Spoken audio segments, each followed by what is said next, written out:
Hi there folks, back again for another video. This one's a little bit different because it's not really wargaming related, but it's something a little bit different. So I recently got given a couple of different card packs for this card game, which comes from the folks at Realm Runner Studios. This is Achroma, which has been out since last year, and most recently had a Kickstarter where you could get your hands on some of the cards for the game in the first edition format before they kind of came out in different ways in the near future.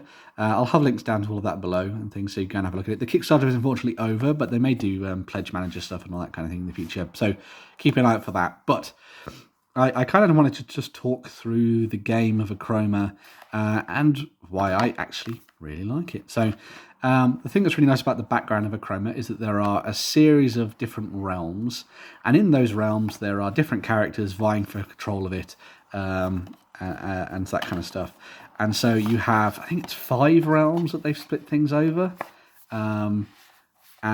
with 2 factions per one, potentially. I can't remember exactly how many there are. I think there are 5 realms, but either way. I've got 2 of them here. So I've got one for that tells a little bit of story called The Curse of Curdle Hill, and one which is the Siege of the Draco Temple.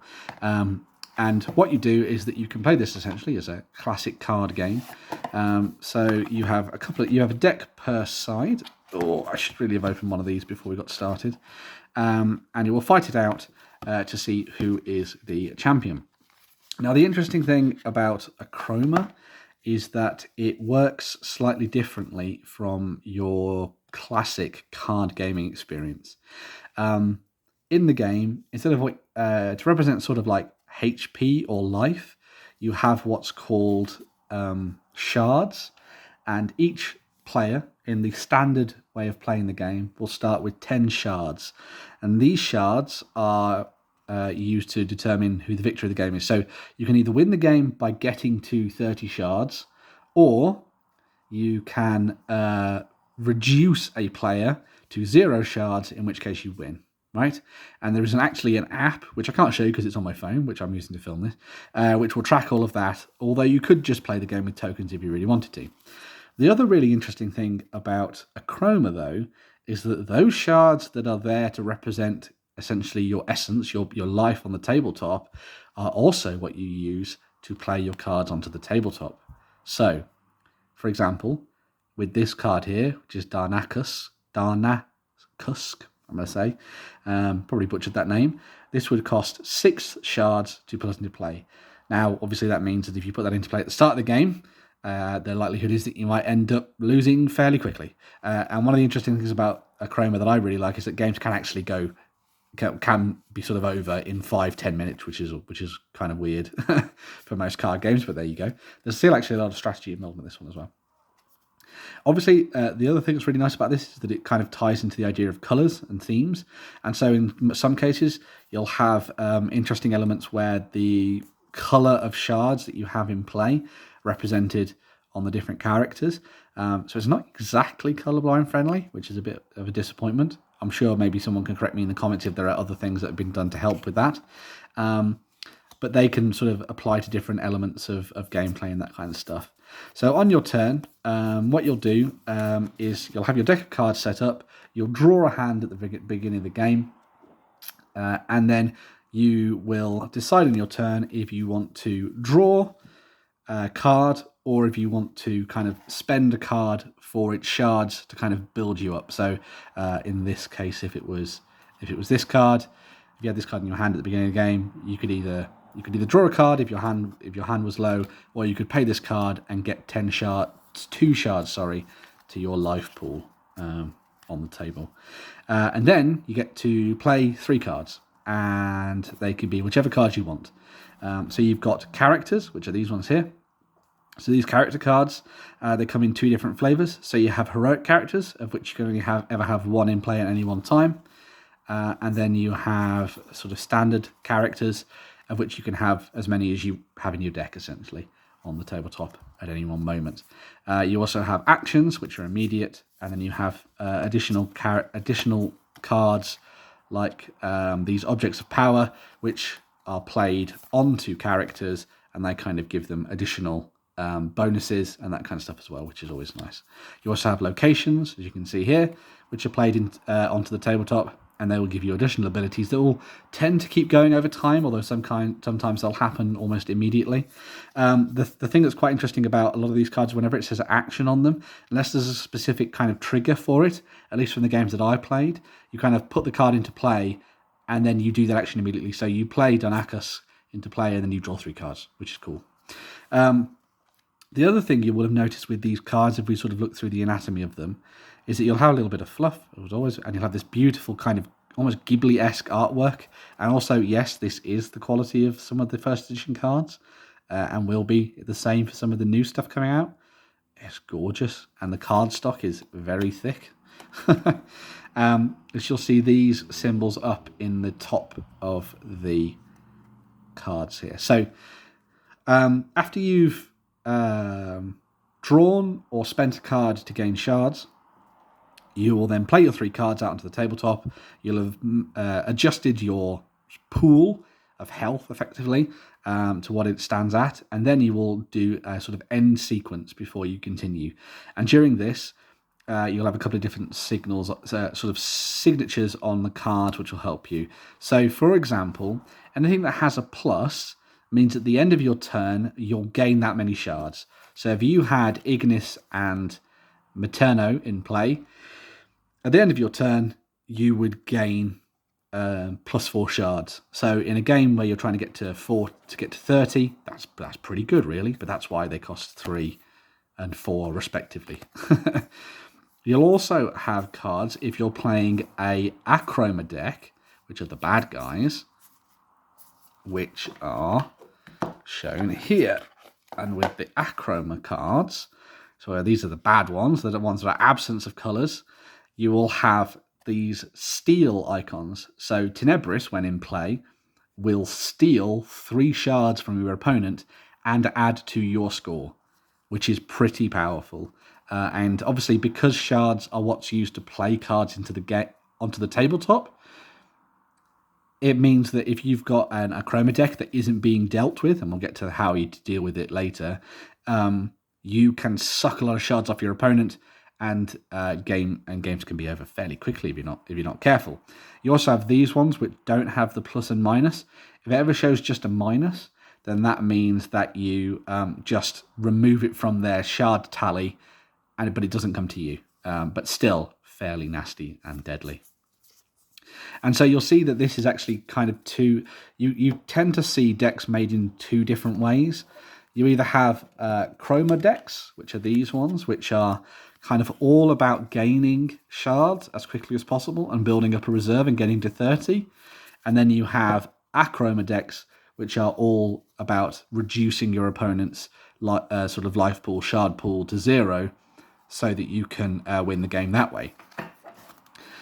Now, you might be thinking to yourself, okay, so you've played out cards out onto the table and you're gaining and losing shards all the time.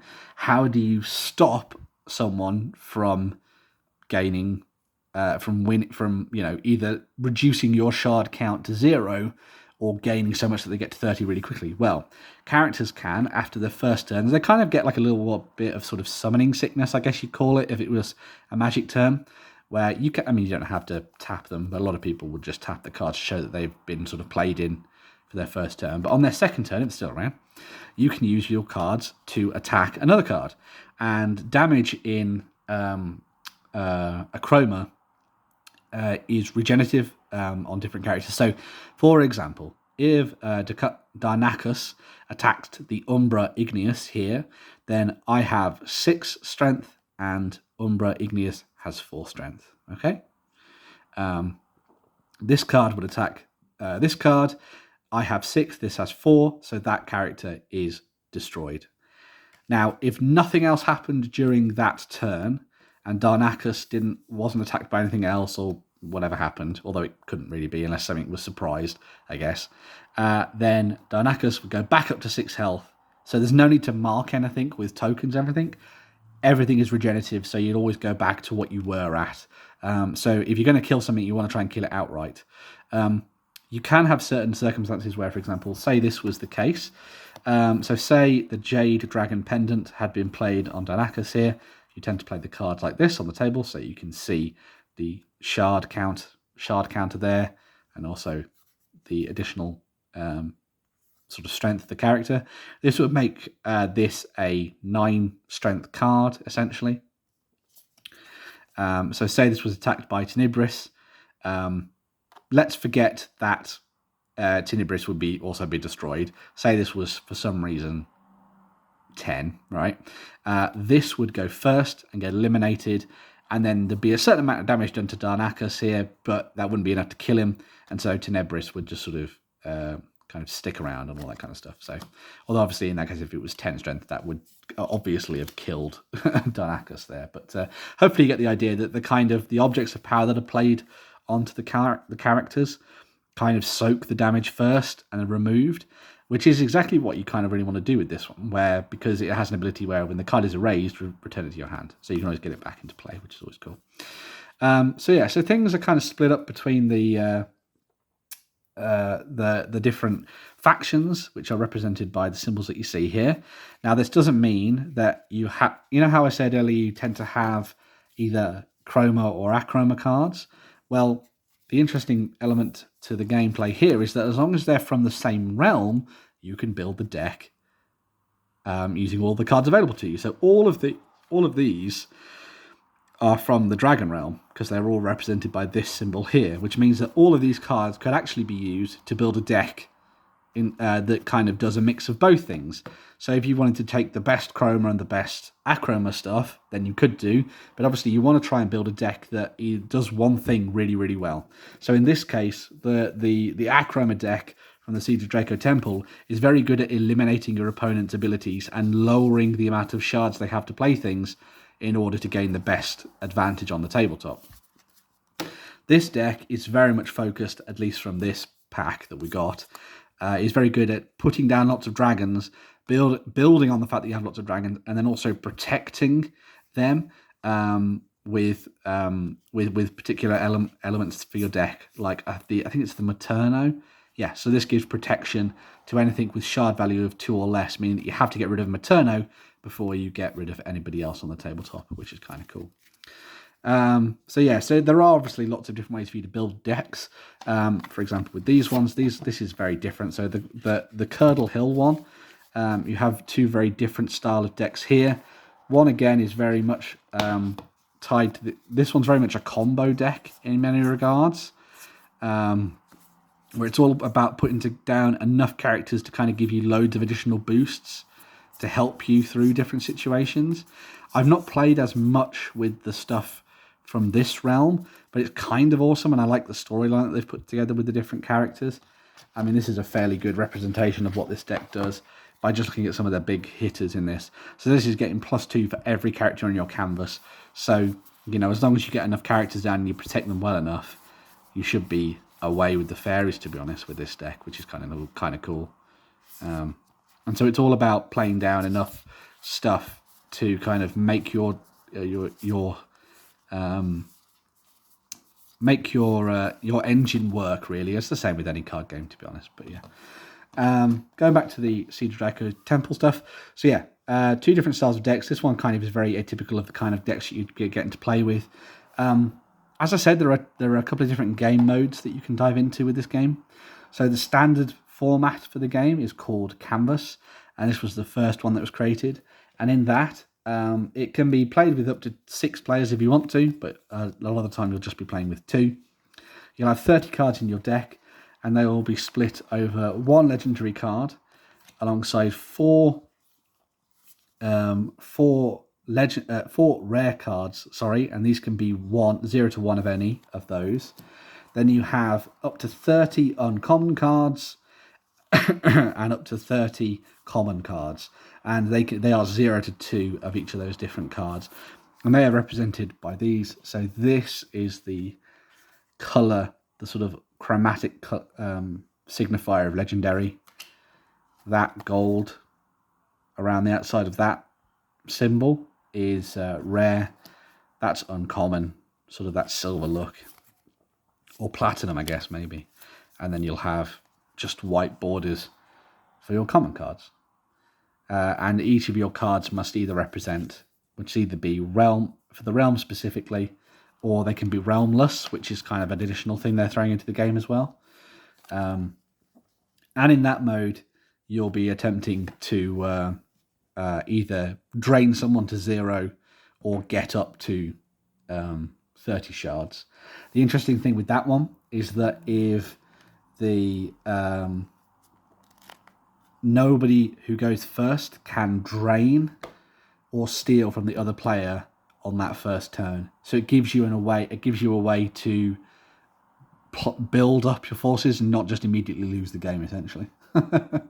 And in the 2-player game, the first player should skip their draw trade step because they're going to get to go first, which is kind of a little advantage. The other way that you can play the game is Achroma Heroes, and it's not one that I've played, but again, this can be played with 2 to 6 players. And in this, you have 40 cards in your deck, although there are unlimited amounts of legendary, rare, uncommon, and common cards, but they are counted as 0 to 2 copies of each card in your deck. But all cards must still share the same realm or be realmless. And if you select a realmless hero character as your hero, you must choose a realm from your palace, and all cards must share that realm. You'll start on 15 shards for that one, and that's the first player to 40 shards, or to reduce people from the game. But the other thing here is that you must have kind of like a heroic character or a legendary character in play to be a kind of hero and an avatar in the game, and that is then represented in the app, which is kind of cool. And as you sort of dive in, you'll be...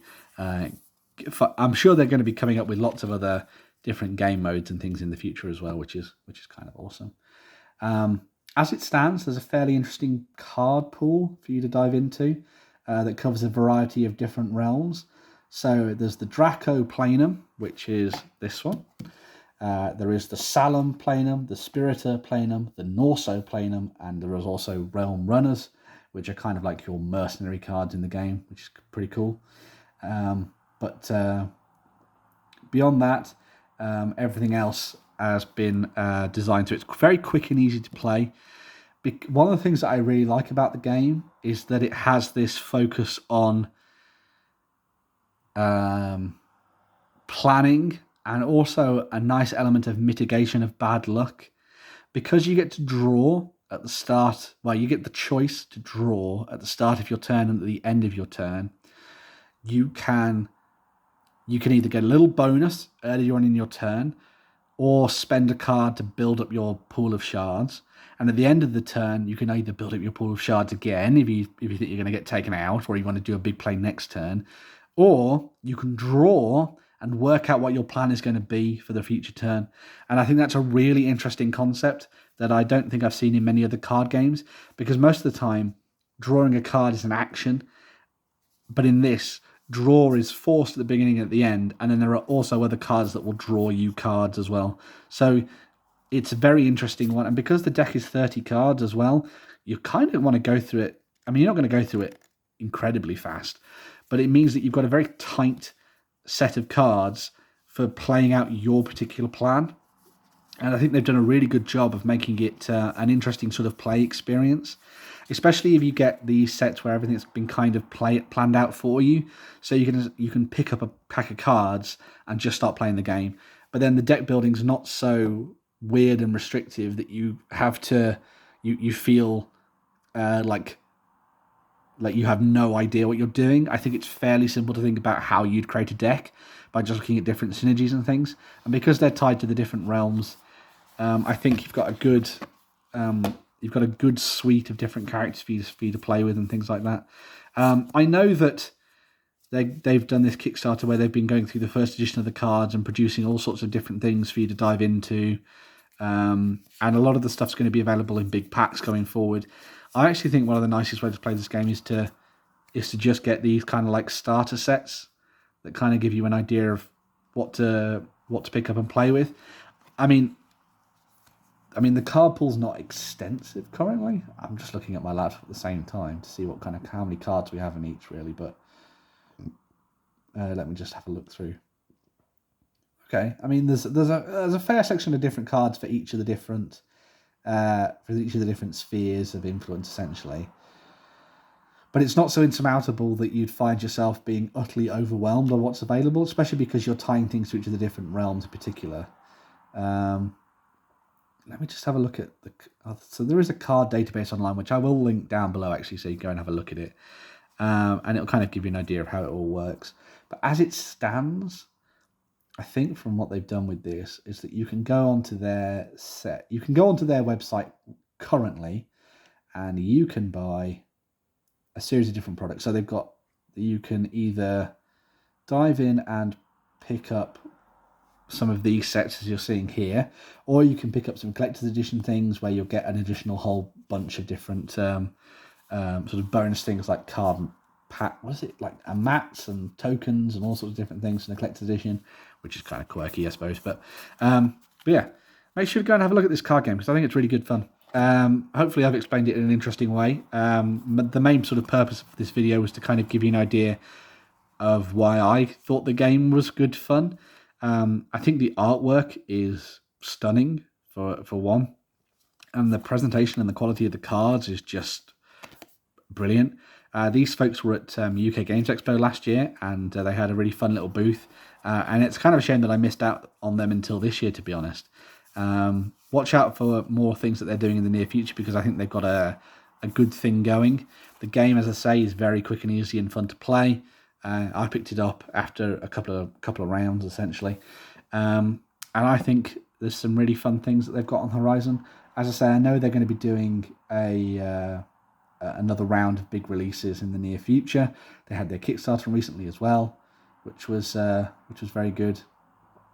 And I believe they're moving towards the idea of like a new wave of fun cards for you to pick up and play with, which would be really cool. So you'll be able to see where they go next with the storyline and what additional things they throw into the mix. Don't be afraid by this whole idea of like an app and things, because it's actually a lot simpler to dive into than you would think. It's very much an idea of it's very much there to just count, take away some of the busy work of having counters on the tabletop. And I like that it records your victories and your losses in different ways. You can also upload your cards into a database, so you can see what you've got in your collection and what you're missing and things. But you're able to see a lot of the stuff that's available online anyway. I'm not entirely sure about the business model for how you get new cards, to be honest. I think you're just going to be able to buy big packs of stuff, and it'll give you everything from the dragon, the Draco realm, essentially, which is fairly cool, I suppose. But yeah, definitely make sure to go and check this one out. Hopefully I kind of gave you an interesting guide to gameplay and how all that works. As I say, very simple and easy to dive into. But yeah, Achroma, fun little card game. Definitely go and give it a shot. It's not too expensive to dive in and give it a go. £20 for a set, which comes with a couple of different cards. So, for example, in the different Achroma palettes that are available, if you pick up the Curse of Curdle Hill, which is this one, you can either get a selection of the Magus Elite, the Occultist Alliance, and the Von Ruthro Society, as represented by some of the different characters you can see here, which is kind of cool. For the Siege of Draco Temple, you've got the Denizens of Arcus Via, the Draco Defenders, and the Stonewaste Drakes. The Fall of Flutterby is the Chroma Squadron, the Fallen Stone Pixies, and the Flutterby Faculty. And then there's the Warriors of Wishwell, which is the Brisgavi Raiders, the Lakringi Shield Maidens, and the Norso Market Traders. They sound very cool. I like anything Norscan. And within those, you get 2 legendary cards, 8 rare cards, 12 uncommon cards, and 18 common cards, which is pretty cool enough to get started with a deck, which is always fun. So yeah, make sure to go and give Achroma a look. Let me know if the game appeals to you. There's some fun videos out there. I'll link all of them down below, including a proper how to play for the game as well, rather than just my rambling first impressions. And yeah, let me know what you think, and I'll definitely be having a little bit of a closer look at this in the future. I played a couple of games with some friends and they really enjoyed it. As always, like, share, subscribe. Do what Tenebris tells you. Do it now, or he'll erase one location or character from your life. But yes, anyway. Like, share, subscribe, do all that good stuff. There's also a Ko-fi link down below, so if you enjoyed what I do, you can dive in there and buy me a cup of tea or a cup of coffee. Bazinga. Oh my god, I said Bazinga. I think we're beyond Bazinga nowadays, but anyway. I'll be moving on to dive into another video, and I'll be back on the channel very, very soon. Bye for now. Achroma, it's awesome. Bye.